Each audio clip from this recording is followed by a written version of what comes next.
Well, we're very happy to have the Civic Association Director and our esteemed member of the Executive Committee here, Llwyd Eccelstone, as our guest speaker this morning. Llwyd has been a driving force in Palm Beach County development for over 50 years. He's a visionary leader whose contributions in South Florida growth are really unmatched. A graduate of the Taft School with a business degree from Wayne State University, Llwyd began his construction career in Michigan. In 1965, he came to Florida to complete the development of Lost Tree Village, a 450-acre golfing community on the ocean in northern Palm Beach County. In 1976, Llwyd built both the administrative and golfing headquarters for the Pga of America. For the next 25 years, under his direction and in partnership with Kemper Insurance Company, Pga National was developed. The project was sold in 2007, and Llwyd acquired Hilton Doubletree hotels in Texas, California, and Kansas. And he has developed and built Tower 1515, a 15-story office building in West Palm Beach, and Pga National Office Center, 2-story building in Palm Beach Gardens. He developed and owns major college student housing in West Virginia, Arizona, and Colorado. In addition to being on the executive committee and being a director, Llwyd is chairman of the Town Shore Protection Board. He serves on the Palm Beach County Aviation and Advisory Board for the Florida Council of 100, the World Presidents Organization, and is a past member of YPO, the Urban Land Institute, and the Chief Executive Organization. He served as chairman of the airport committee that developed the main Pba terminal as it exists today. He's a founding board member and life trustee of the Kravis Center. He's the past chair and current member of the Economic Council of Palm Beach County. Llwyd received Northwood University's Outstanding Business Leader Award and was awarded an honorary Doctor of Laws, a degree by Northwood, for his meaningful contributions to society. He's recognized by the Home Builders Contractors Association of Palm Beach County with an Achievement Award and the Elmer Hedrick Award for Excellence in Building Industry. He was the second recipient of the Palm Beach Post's John D. MacArthur Business Leader of the Year Award, and I hope you will tell us about some of your memorable moments with the infamous and famous John D. MacArthur. The Palm Beach County Convention and Visitors Bureau honored him with the Providencia Award for making extraordinary contributions to the vitality of Palm Beach County. In 2014, Llwyd was honored by the Palm Beach Police Foundation with the Palm Tree Award for recognition of outstanding community support. Llwyd and his wife Diana are recipients of the Island Medal of Honor, Ellis Island Medal of Honor, a distinguished award presented to American citizens who amplify the values of American way of life. Llwyd enjoys sailing and racing sailboats. He won the Canada's Cup from the Royal Canadian Yacht Club and St. David's Lighthouse Trophy as the overall winner in the Newport Bermuda race. He's a member of several clubs worldwide, including the Explorers Club and New York Yacht Club. This morning, we've asked Llwyd to speak to us about Palm Beach and the county, and following his remarks, he will answer some and maybe all of your questions. We'll see. But thank you very much. Llwyd, would you take the board, it's yours, and thank you very much. You're a very special guy. We did a lot of things with the Civic Association the last 6 years, and many of those things wouldn't have been possible without his personal involvement, and I really appreciate that.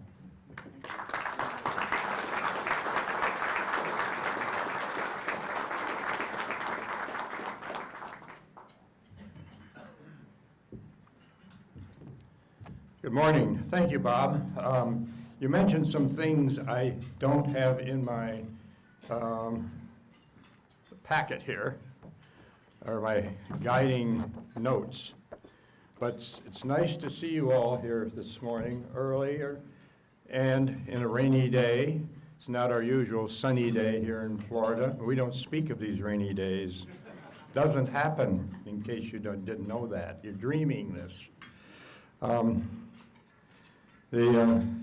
But I was asked to talk, and I don't know how these two microphones work. Hey, am I echoing at all? Huh?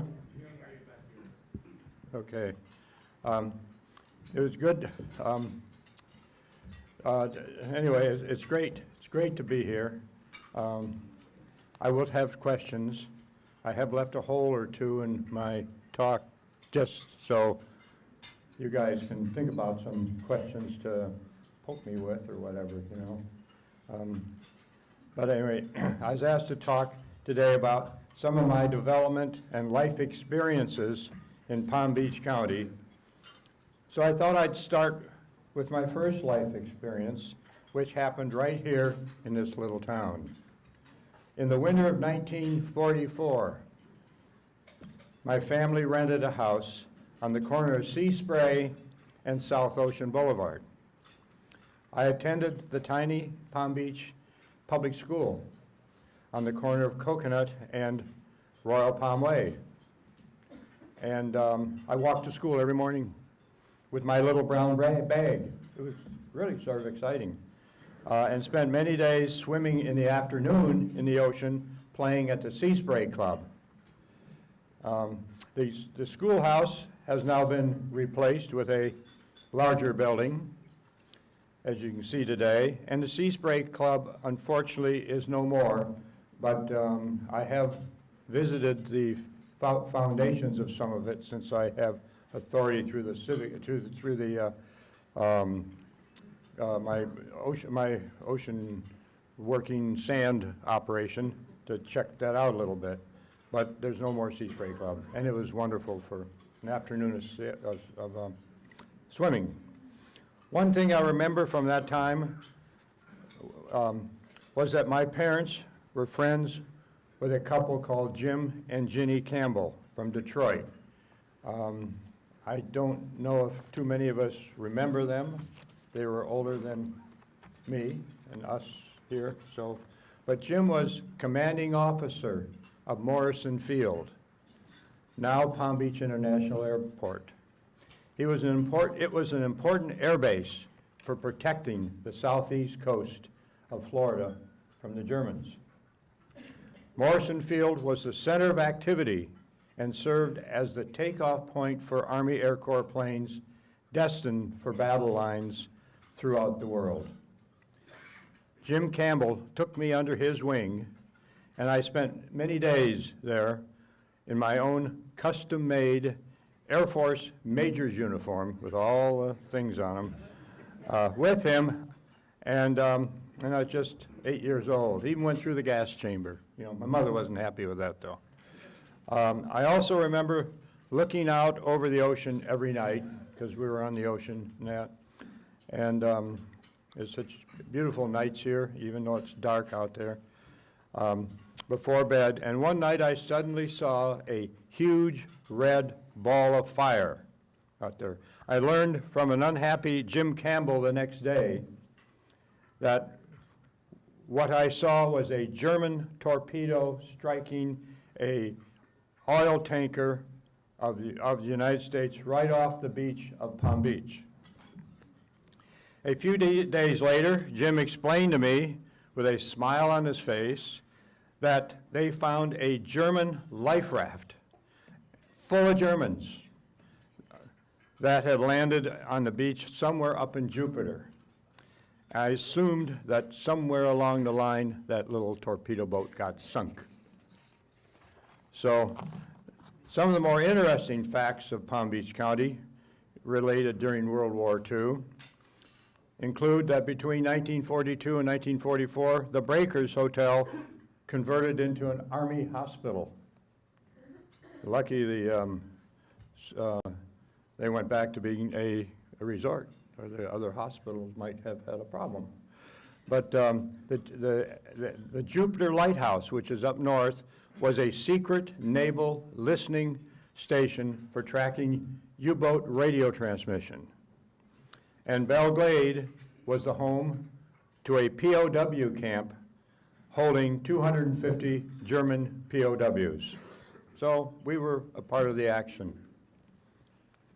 I moved to Florida full-time with my family in the late spring of 1965 to assume the continued development of Lost Tree Village, a 450-acre oceanfront and intercoastal front development in northern Palm Beach County that was started by my dad in 1961.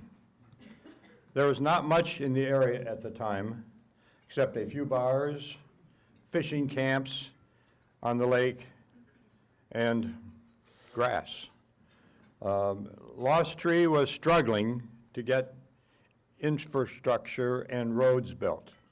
And that is why my father asked me to come down here, and move to Florida, is to become a contractor, basically. Dad actually bought the land in the 50s, around the time that John D. MacArthur was buying land that would become Lake Park, Palm Beach Gardens, North Palm Beach, and others. Actually, MacArthur was originally interested in building a headquarters for his Bankers Life and Casualty in West Palm Beach, but could not make a deal.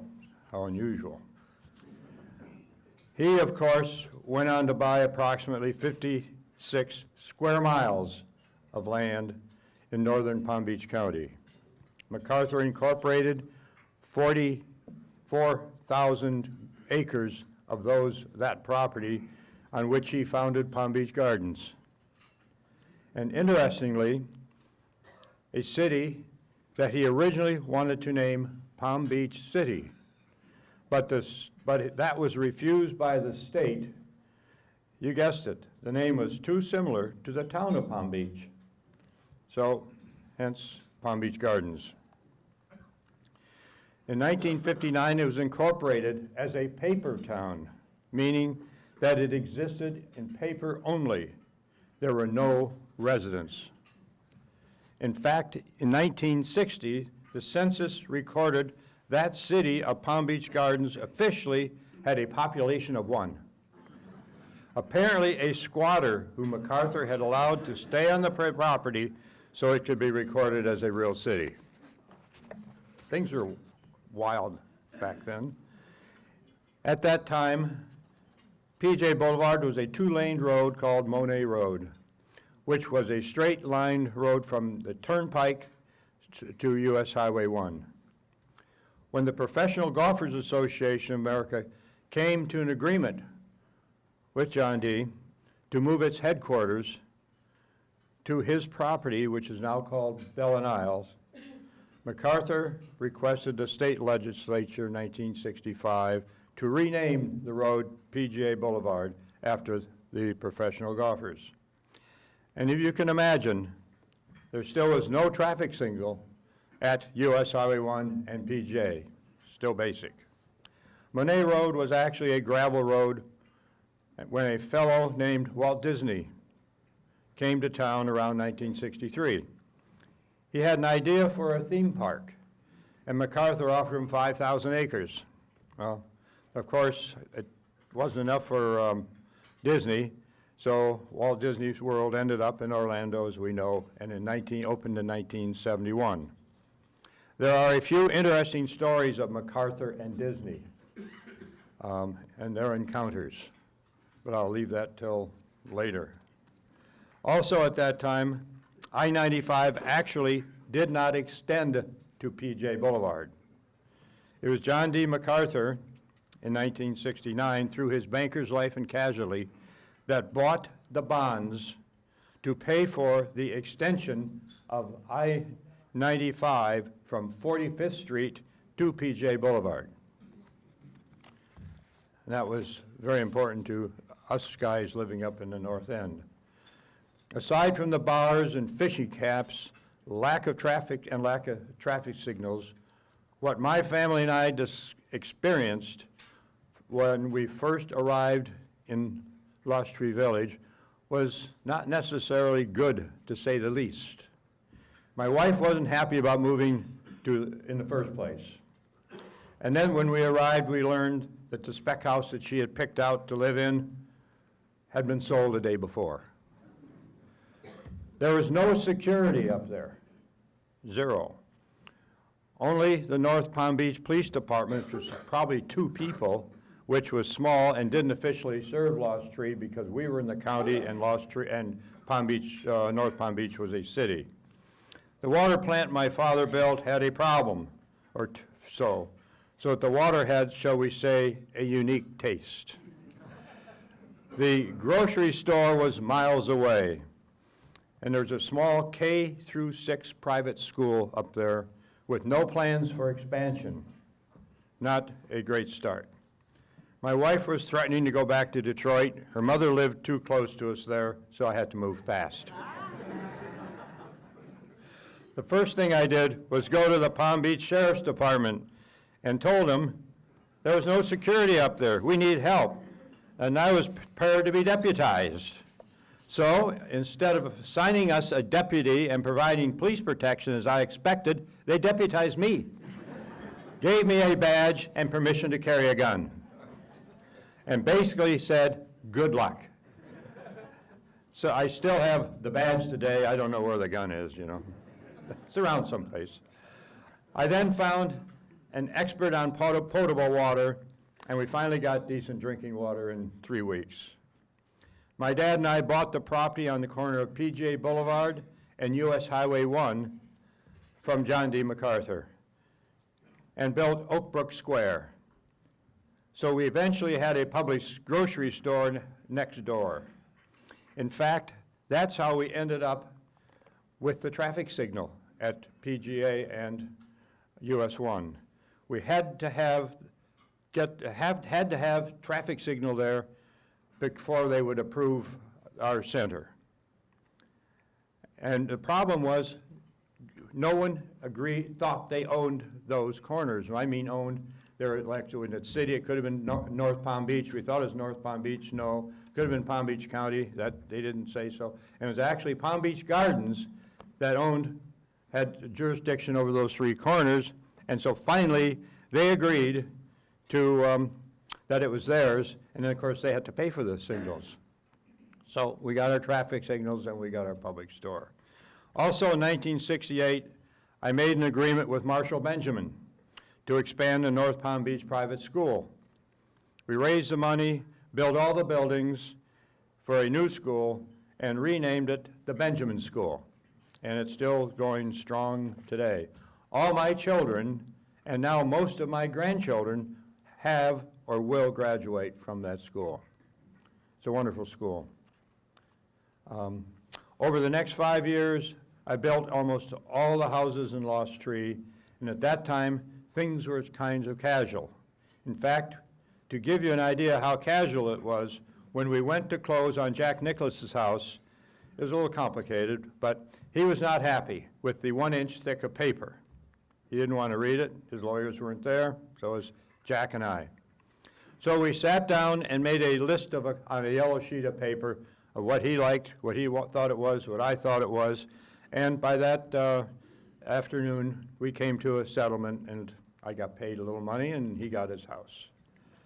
It's not the house today, though, but it's the first house. By 1969, we had sold out the majority of Lost Tree, and I was interested in developing more projects. I learned of a parcel that was available on Royal Palm Way in the town of Palm Beach. I had built and rehabbed buildings in downtown Detroit, so I thought it was a natural fit to get back into the development business a little bit. I decided to start with a 6-story office building on the site, partly because that's all they allowed me to build at that time. It was named and is still currently named Plaza Center. And there are 2 buildings there right now, because I thought it sounded good and would attract tenants. But looking back, the craziest thing about that building, or the building attached to its garage, was that the parking garage was designed incorrectly by the architect. He got an old set of ideas of how big the car openings needed to be. It was too narrow for cars to get in. When they rounded the corners, the columns took the side mirrors and scraped the side of each car. So I had a problem. And it was 6 stories too. We had to cut the columns down inward to make it wide enough for cars to pass through.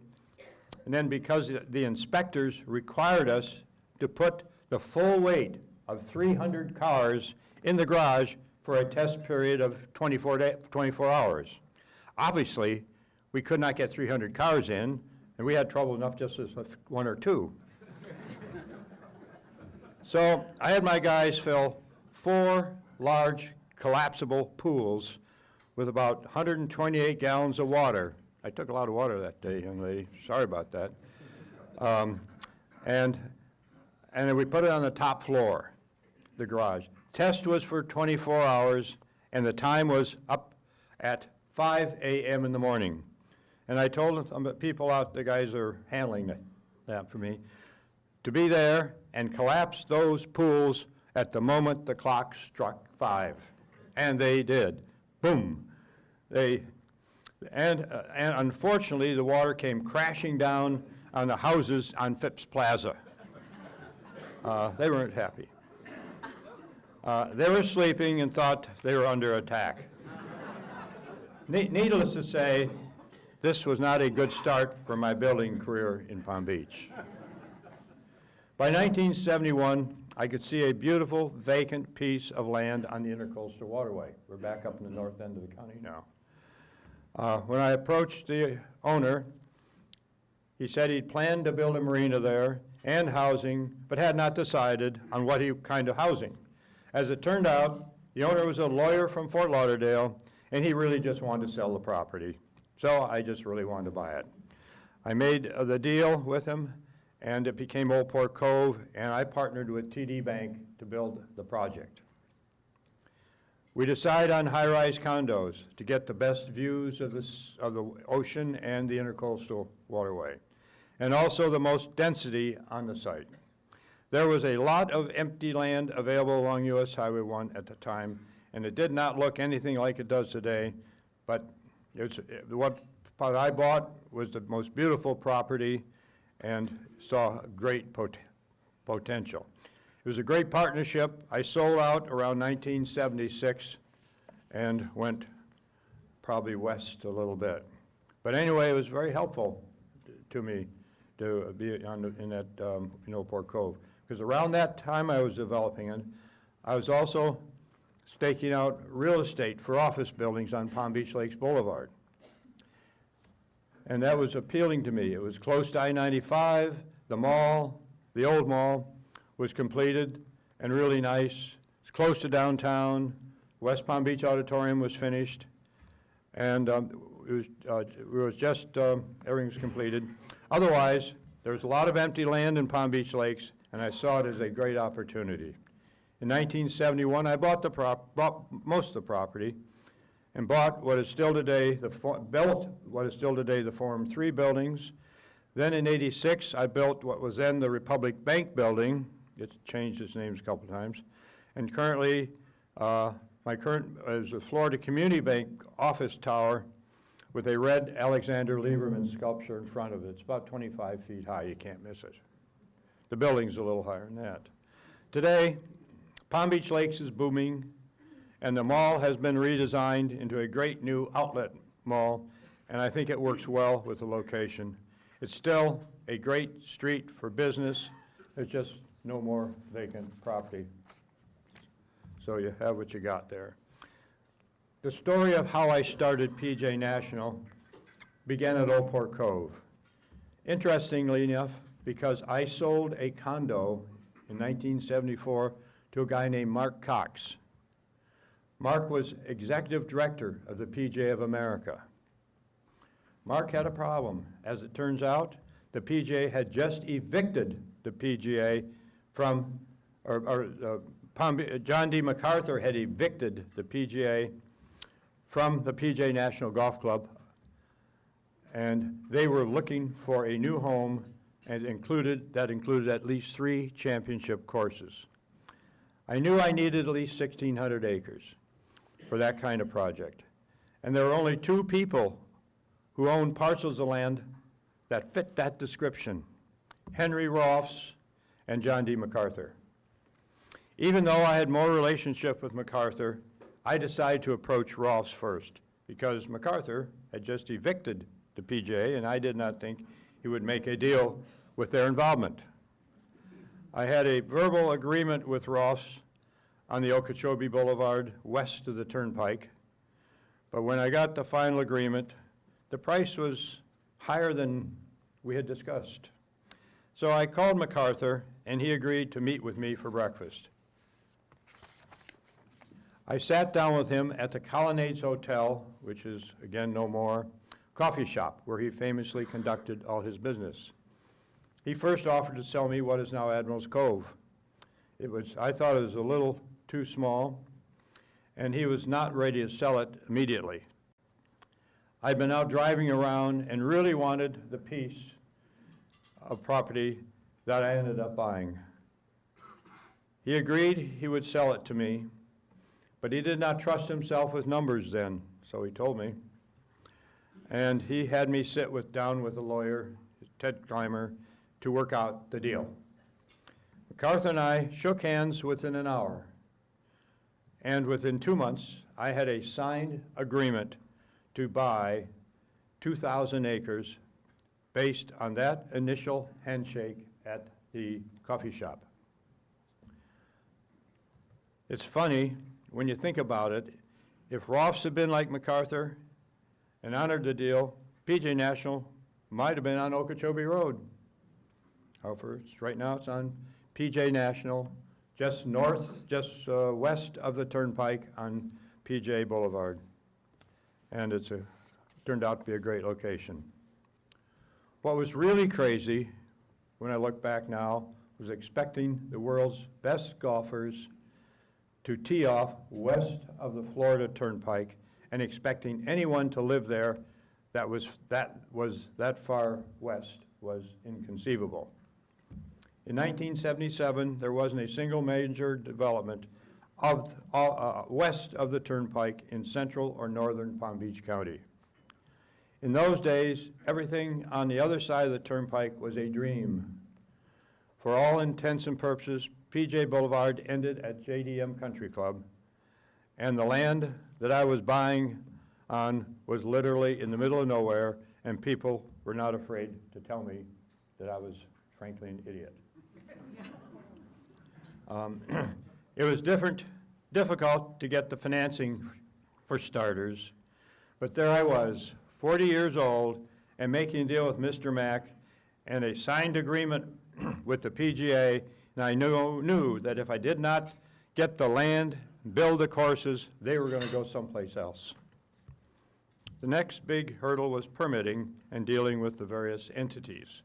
I took about 1.5 years. We got all the permits from 7 different state and federal agencies. Once we got started on the infrastructure, we removed over 300 alligators, hundreds of snakes, and I trucked in over 1 million yards of fill. I was ready to go then. I immediately started the golf courses, knowing that it would draw people to the project. I started the first one in '79, and each course took about 1 year to build, and they were completed around 1981.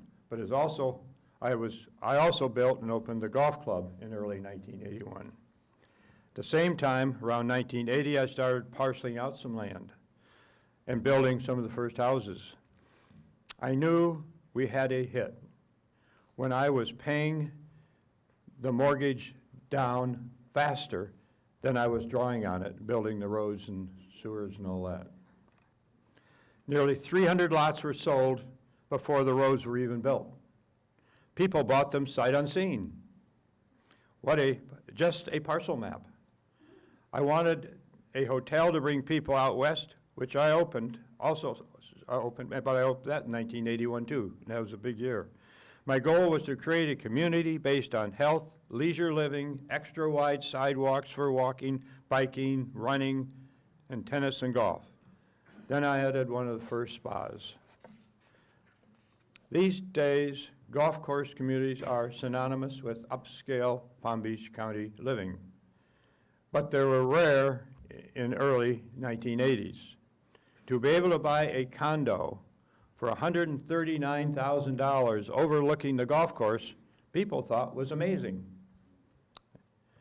I still made a little money. I was so lucky through all of it. Golf writers' bylines begin to read PJ National, Palm Beach Gardens, as the Ryder Cup, the PJ National Championship, and the Seniors Championship were being held on these 3 courses. It gave it even more, a little bit of a cachet, and drove people and companies to Palm Beach County for the image and reality of an affluent lifestyle of golf. Today, within PGA National, there are 5 golf courses, a golf academy, and well-regarded restaurants. It has about 5,000 homes. It's like a small city with more than 10,000 residents, which is more than the population of Palm Beach Gardens the day I bought it. Over the years, a lot of people have asked me, what John D. MacArthur was like to do business with. Having heard all the stories of his eccentric and frugal nature. But I always say, and I'll say it again today, when you deal with Mr. Mac, his word was good and he was brilliant. The only problem I ever had with him when I bought the land, the Palm Beach Gardens International Airport was on that property. And there was only one plane that used that airport, and that was MacArthur's. So the first problem was he had a crazy Cuban pilot who was a former general of Cuba, and he carried a gun. Yeah, you need guns up in the north part way back then, you know. When the surveyors found out that he was pulling up their survey stakes, they started carrying guns too. And I thought we were headed for a full-scale battle up there on the PJ property. Someone got to the general. I don't know who. I owe him a big favor. Also, MacArthur included the agreement that I had to pay for the airplane hangar, his plane to hang his airplane at the hangar, I guess, at Pbca, to house his plane when we moved it off the site. We actually had to close the airport with federal governmental approval because it was an officially recognized international airport. So, another interesting story about MacArthur is how he was accused of destroying the environment. He loved Florida and its natural beauty. For a while, he was known as Banyan Mac because in 1961, he moved the biggest tree ever in Florida, a 60-foot, 75-ton tree at a cost of $30,000 with over 1,000 man-hours down to another place in Palm Beach Gardens, and he rode the tree the whole way from where they picked it up and put it down. He was a showman, actually. He also knew how long of a drive.